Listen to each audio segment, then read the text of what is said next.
There are several types of materials and surfaces that you can use acrylic paint on. As a beginner, I would advise choosing a relatively cheap option to begin with.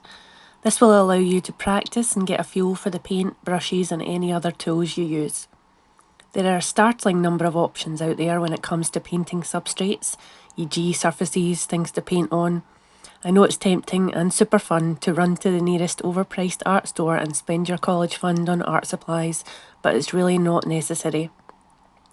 If you're new to painting, you're probably not going to bang out the next Picasso this early on, though you might end up close to a Hearst, but that's another story. The point is you're practicing, experimenting, seeing what works and finding your style. You can literally use anything to do this. I suggest you start with paper.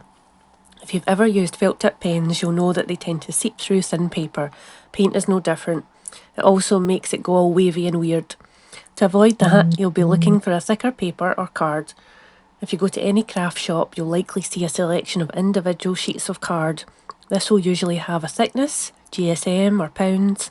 I believe £80 cover translates to 215 GSM, and this should be perfect.